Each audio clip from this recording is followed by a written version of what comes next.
नमस्कार। प्रस्तुत है शरद चंद्र चट्टोपाध्याय के द्वारा लिखी हुई कहानी लेन देन का दूसरा भाग।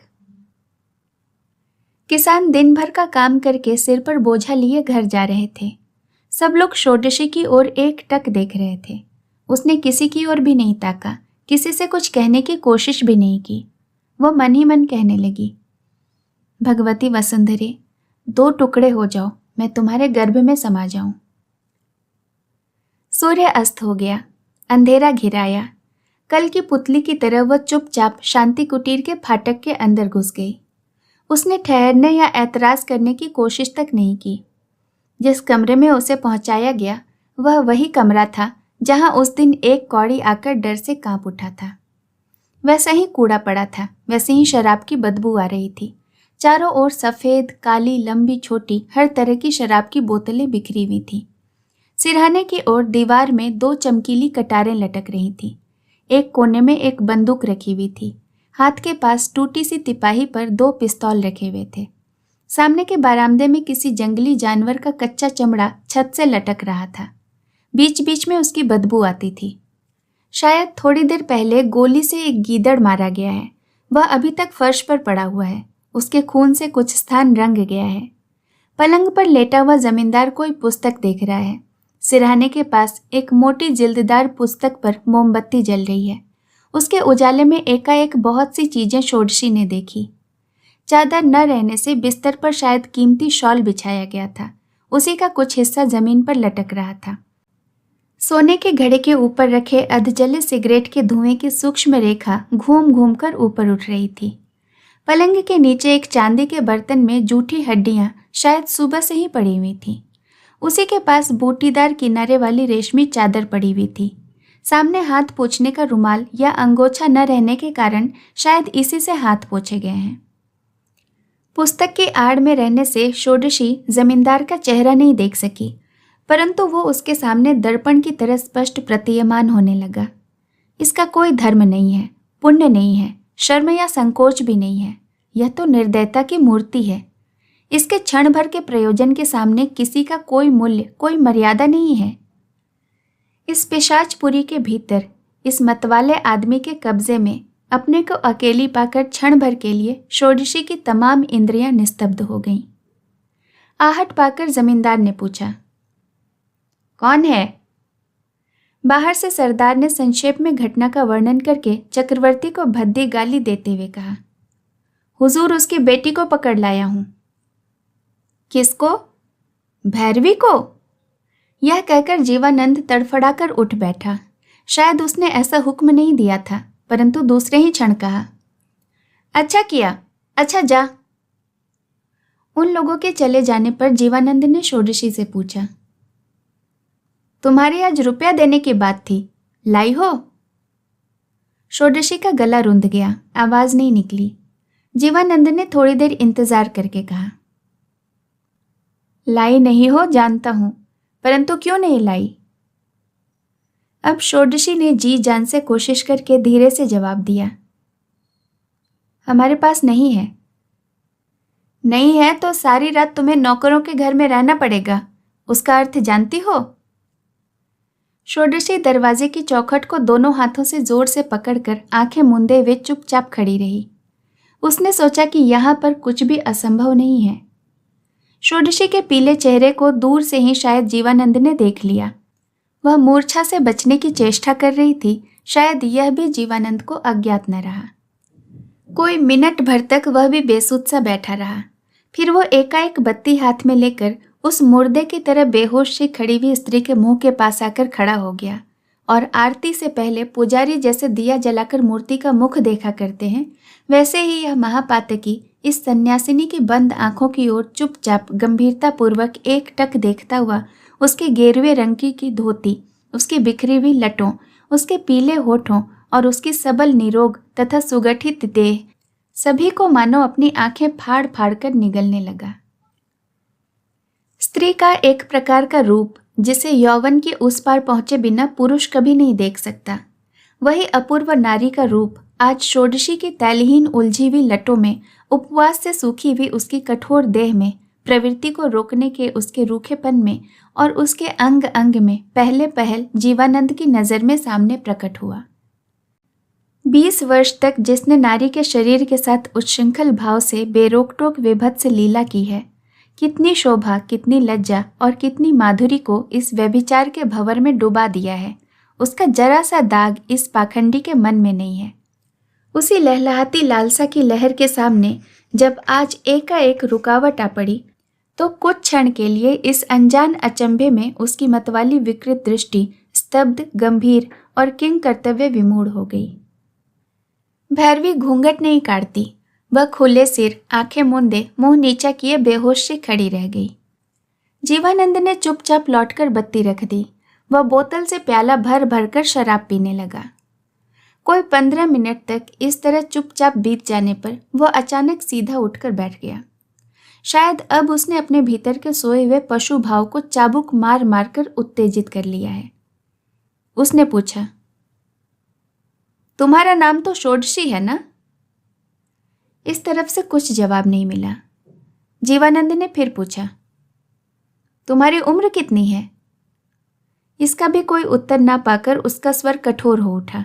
कहा, चुप रहने का कोई लाभ ना होगा, जवाब दो। षोडशी ने बड़ी मुश्किल से धीरे से कहा, मेरी उम्र 28 वर्ष की है। जीवानंद ने कहा, अच्छा, जैसी खबर मिली है, अगर वह सच है तो तुम 19-20 वर्ष से भैरवी का काम कर रही हो और अब तक तो बहुत रुपया इकट्ठा कर लिया होगा, तब दे क्यों नहीं सकोगी? षोडशी ने वैसे ही धीरे धीरे उत्तर दिया, आपसे तो पहले कह ही दिया कि रुपया मेरे पास नहीं है। इस शंकित मृदु स्वर में भी जो कठोर सत्य की दृढ़ता थी, वह जमींदार के कानों में खटकी। उसने इस बात की ओर तर्क नहीं किया। कहा, अच्छा, तो और 10 आदमी जैसा कर रहे हैं वही करो। जिन लोगों के पास रुपया है उनके यहाँ जमीन जायदाद रहन रख कर दो या बेच दो।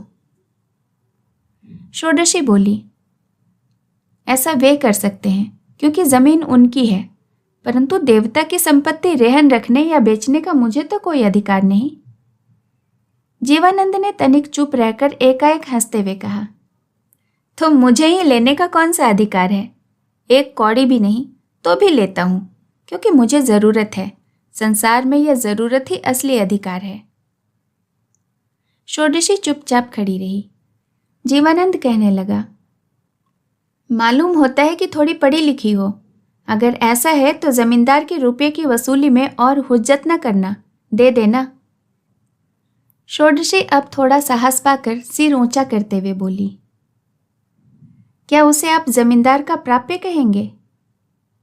जीवानंद ने कहा, नहीं, मैं प्राप्य नहीं कहता हूं, वह तुम्हारा देय है, यही कहता हूं। अब तुम कहोगे कि और जमींदारों को तो देना नहीं पड़ा। उसका कारण यह है कि वो मेरे जैसे सरल नहीं थे। उन्होंने स्पष्ट रूप से दावा नहीं किया, परंतु धीरे धीरे उन्होंने सारे गांव को ही बेदखल कर दिया। उनकी समझ एक तरह की थी और मेरी समझ दूसरे तरह की है। जो हो, अब इतनी रात को क्या तुम अकेली घर जा सकोगी? तुम जैसे आदमियों के साथ आई हो, उन्हें मैं साथ नहीं करना चाहता। इतनी देर की बातचीत से षोडशी का भय कुछ कम हो गया था। वह विनय के साथ बोली, आपका हुक्म हो तो जा सकती हूं। जीवानंद ने अचंभे में आकर कहा, अकेली इस अंधेरी रात में? बड़ा कष्ट होगा। यह कहकर वह हंसने लगा। उसकी बात और हंसने का ढंग इतना स्पष्ट था कि षोडशी को जो आशंका घट रही थी वह अब चौगुनी होकर लौट आई। उसने सिर हिलाकर क्षीण स्वर में कहा, मुझे अभी जाना होगा। कहकर आगे कदम बढ़ाया ही था कि जीवानंद ने मुस्कुराते हुए कहा, अच्छा, न हो रुपया तो न देना षोडशी, इसके सिवाय और भी बहुत सारे तरीके हैं। जीवानंद का प्रस्ताव समाप्त नहीं होने पाया था कि उसके मुंह से अपना नाम सुनते ही षोडशी अचानक जोर से सिर हिलाकर बोली, आपका रुपया, आपके तरीके आपके पास रहें, मुझे जाने दीजिए। अब वह पैर आगे बढ़ाकर बढ़ी, परंतु जिन आदमियों के साथ भेजने की हिम्मत यह आदमी यानी जीवानंद नहीं कर रहा था, उन्हीं को सामने थोड़ी दूर बैठे देखकर वह खुद ही ठहर गई। जमींदार ने न तो उसके वाक्य का प्रतिवाद किया और न ही उसके कार्य का, किंतु षोडशी के मुंह पर उदासी छा गई। क्षण भर चुप रहकर उसने पूछा, तुम शराब पीती हो? नहीं। सुना है 2-1 पुरुष तुम्हारे अंतरंग मित्र हैं, क्या यह सच है? षोडशी वैसे ही सिर हिलाकर बोली, बिल्कुल झूठ। जीवानंद ने क्षण भर चुप रहकर फिर प्रश्न किया, तुम्हारे से पहले की सब भैरवियां शराब पिया करती थी ना? हाँ। मातंगिनी भैरवी का चरित्र अच्छा नहीं था, अभी तक उसके गवाह हैं। सच है या झूठ? षोडशी सर में से सिकुड़कर मृदु स्वर में बोली, सच ही सुना है। सुना है ना? अच्छा, तो तुम ही क्यों एकाएक दल छोड़कर, परंपरा छोड़कर इस तरह अच्छी हो गई हो? इसके उत्तर में षोडशी यही कहना चाहती थी कि अच्छा होने का अधिकार सभी को है, परंतु अचानक एक कठोर कंठ स्वर ने उसे बीच में ही रोक दिया। जमींदार जीवानंद सीधा बैठकर बोला, स्त्रियों से न तो मैं कभी बहस ही करता हूं और न ही कभी उनका मत अमत जानने की कोशिश करता हूं। तुम अच्छी हो या बुरी, इसका विचार करने के लिए बाल की खाल निकालने की मुझे कोई आवश्यकता नहीं है। मेरा कहना यह है कि चंडीगढ़ की और भैरवियों का जीवन जिस तरह बीता है, उसी तरह तुम्हारा भी जीवन बिताया जाना अच्छा है। तुम्हें आज रात इसी मकान में रहना पड़ेगा। षोडशी को हुक्म सुनकर मानो काठ मार गया। जीवानंद कहने लगा, तुम्हारे लिए न मालूम मैंने कैसे इतना सह लिया। अगर कोई और इतनी बेअदबी करता तो उसे अब तक नौकरों के घर भेज देता। ऐसी बहुतेरियों को भेज चुका हूं। यह सुनने से ही मालूम होता था कि यह मात्र बंदर गुड़ की नहीं है। षोडशी एकाएक रो पड़ी। गले में आंचल डालकर उसने हाथ जोड़े और गिड़गिड़ाते हुए कहा, मेरा जो कुछ है वह सब लेकर मुझे आज छोड़ दीजिए। जीवानंद ने पल भर चुप रहकर उसकी ओर देखते हुए कहा, बताओ ना, किस लिए? मेरे सामने ऐसा रोना कोई नई बात नहीं है। इस तरह की प्रार्थना भी कोई नई नहीं सुन रहा हूं। परंतु उन सबके तो पति पुत्र थे, यह उनका तो कुछ कारण समझ में भी आता था। तुम्हारा क्या कारण है? उन स्त्रियों के पति पुत्र थे, सुनकर षोडशी कांप उठी। जीवानंद कहने लगा, परंतु तुम्हारे पीछे तो यह सब भी झंझट नहीं। 15-16 वर्ष के अंदर तो तुमने अपने पति को आंखों से देखा तक नहीं। इसके सिवाय तुम लोगों का इसमें कोई दोष भी नहीं। षोडशी हाथ जोड़े खड़ी रही। वह रोती हुई बोली, पति की मुझे याद न सही, परंतु वे हैं तो। मैं आपसे सच कहती हूं, आज तक मैंने कोई भी बुरा काम नहीं किया है। कृपया मुझे छोड़ दीजिए। जीवानंद ने जोर से पुकारा, महावीर। षोडशी डर से कांपती हुई बोली, आप मेरी जान ले सकते हैं, परंतु। जीवानंद ने कहा, अच्छा, यह घमंड उन लोगों के कमरे में जाकर करना। महावीर। षोडशी धरती पर लौटकर रो रो कर कहने लगी, जीते जी मुझे यहां से कोई नहीं ले जा सकता। मेरी जो दुर्दशा होनी हो, जितना अत्याचार होना हो, वो आपके सामने ही हो। आप अभी तक ब्राह्मण हैं, आप आज तक भले मानुष ही हैं। इतना बड़ा अभियोग सुनकर भी जीवानंद हंसने लगा। वह हंसी जैसी कठोर थी वैसी ही निष्ठुर भी थी। उसने कहा, तुम्हारी बात सुनने में तो बुरी नहीं लगती, परंतु रुलाई देखकर मुझे दया नहीं आती। रोना मुझे बहुत सुनना पड़ता है। स्त्रियों के ऊपर मुझे तनिक भी लोभ नहीं। अच्छी नहीं लगती तो नौकरों को दे देता हूँ, तुम्हें भी इन्हीं के सुपुर्द कर देता। पर आज शायद पहले पहली थोड़ा सा प्यार आ गया है। मालूम नहीं क्या बात है, नशा उतरे बिना मालूम भी न होगा। महावीर ने दरवाजे के पास आकर आवाज दी, हुजूर।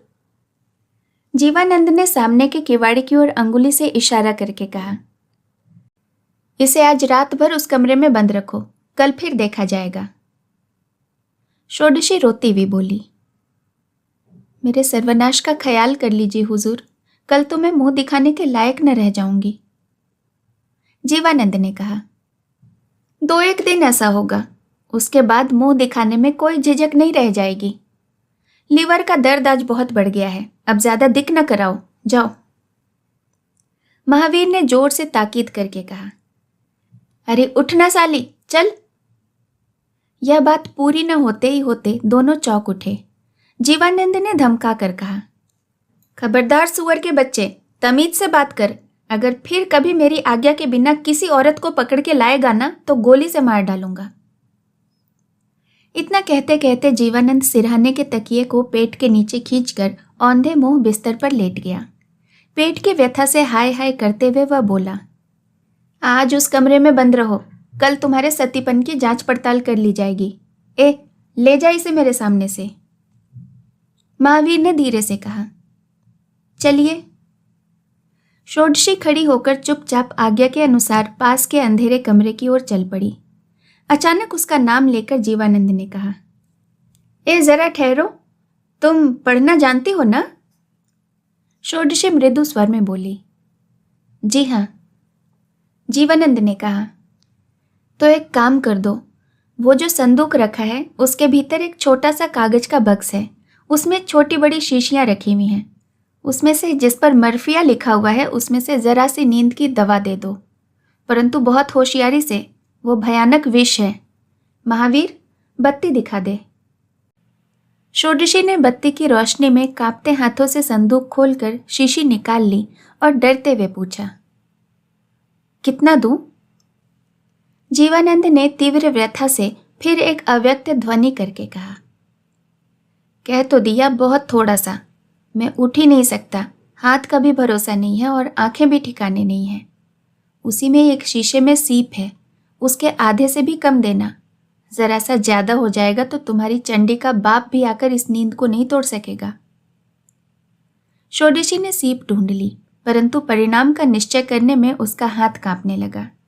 इसके बाद बहुत यत्न और बड़ी सावधानी से जब वह बताई हुई दवा लाकर उसके पास खड़ी हुई, तब जीवानंद ने हाथ पसार कर वह जहर ले लिया और बिना देखे भाले ही मुंह में डाल लिया।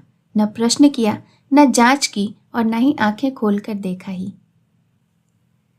बगल वाले अंधेरे कमरे में पहुंचाकर बाहर से दरवाजा बंद करके महावीर चला गया, परंतु भीतर से बंद करने का कोई उपाय न देखकर षोडशी उन्हीं बंद किवाड़ों से पीठ लगाए हुए बड़ी सावधानी से बैठी रही।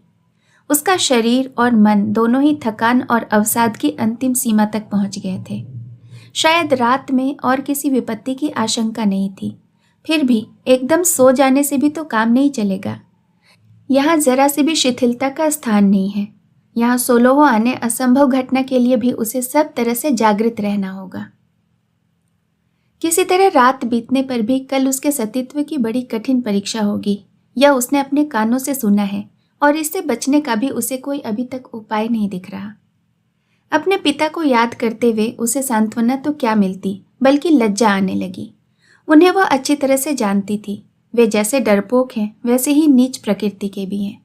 गहरी रात में घर आने पर भी यह दुर्घटना जानकर भी वे शायद इसे जाहिर न करेंगे, बल्कि सामाजिक गड़बड़ी के डर से वे इसे दबा देने की ही चेष्टा करेंगे। मन में यही सोचेंगे कि षोडशी को एक दिन जमींदार छोड़ ही देगा, परंतु इस बात का अधिक आंदोलन करने से यदि देवोत्तर संपत्ति हाथ से धोने पड़े तो लाभ की अपेक्षा नुकसान का ही पलड़ा भारी हो जाएगा। अधिक नजराने के रुपये के विषय में भी उनकी तीव्र दृष्टि बहुत दूर तक बढ़ जाएगी, यह भी षोडशी को स्पष्ट दिखाई देने लगा। इसके सिवाय इस दुर्दांत जमींदार के विरुद्ध वे कर ही क्या सकते हैं। 6-7 कोस के अंदर कोई थाना या चौकी भी नहीं। पुलिस में रपट लिखाने के लिए जितने धन, समय और जनबल की आवश्यकता है उसमें से कुछ भी तारादास के पास नहीं है। इसीलिए अत्याचार कितना ही बड़ा क्यों न हो, इस प्रबल शक्ति के सामने उसे सिर झुकाकर सह लेने के सिवाय और कोई उपाय नहीं है। यही षोडशी की आंखों के आगे बार बार दिखाई देने लगा। इन सारी दुश्चिंताओं के भीतर और एक प्रकार की चिंता की धारा षोडशी के अंतःकरण में लगातार बढ़ रही थी। वह है उसकी चंडी माता, जिनकी पूजा वह बचपन से करती आई है। परंतु वह आदमी जो उस कमरे में गहरी नींद सो रहा था, जिसके गंभीर और भारी श्वास का अस्पष्ट शब्द उसके कानों तक पहुंच रहा है, धर्म और अधर्म, भला और बुरा, अपना और पराया, संसार की सारी वस्तुओं पर उसकी कैसी गहरी अवहेलना है। स्त्रियों के आंसू देखने से उसे दया नहीं आती, नारी के रूप या यौवन में उसकी ममता या लालच नहीं है। पति पुत्र वाली सती के सतीत्व की वृथा हत्या करने में वो जरा भी नहीं हिचकिचाता। सती नारी के हृदय के खून में दोनों पांव डूब जाने से भी वह कुछ परवाह नहीं करता। उसने अपने प्राण तक अभी मेरे हाथों में हंस कर दे दिए। मेरे दिए हुए जहर को आंख मूंद कर पी लेने में जरा भी संकोच नहीं किया, रत्ती भर आनाकानी नहीं की। आसक्ति और अश्रद्धा के इस पत्थर के बोझ को हटाकर क्या चंडी माता ही मेरे परित्राण का मार्ग खोल देंगी? इस तरह वह जिधर देखने लगी, गहरे अंधेरे के सिवाय प्रकाश की क्षीण रश्मि भी नजर नहीं आई। उसके उस एकमात्र देवता के मंदिर के चारों ओर पूर्ण निराशा कल्पना का जाल बुनने लगी। भोर होते होते शायद उसे कुछ तंद्रा आ गई थी। अचानक पीठ पर दबाव मालूम होते ही वह तड़फड़ाकर उठ बैठी। उसने देखा कि जंगले से सूर्य की किरणें कमरे में आ रही हैं। बाहर से जो दरवाजे को धकेल रहा था उसने कहा, आप बाहर आ जाइए, मैं एक कौड़ी हूं। षोडशी अपनी धोती संभालकर खड़ी हो गई। उसने किवाड़ खोलकर देखा कि सामने ही रात के उसी बिस्तर पर जीवानंद उसी तरह तकिए के सहारे बैठा हुआ है। कल बत्ती की धीमी रोशनी में उसके चेहरे को षोडशी अच्छी तरह देख नहीं सकी थी, परंतु आज पल भर की दृष्टि से ही उसने देखा कि बहुत दिनों के लगातार अत्याचार करने से उसके अंग अंग में कितनी गहरी चोट लगी है। उम्र का ठीक अनुमान करना कठिन है, शायद 40 या उससे भी अधिक हो। माथे के दोनों ओर कुछ बाल पक आए हैं। चौड़े माथे में कई रेखाएं हैं, उसी के ऊपर काले काले दाग हैं। क्षय रोगी की आंखों की तरह दृष्टि अत्यंत तीव्र है और उसी के नीचे पतली लंबी नाक नीचे की ओर झुक आई है।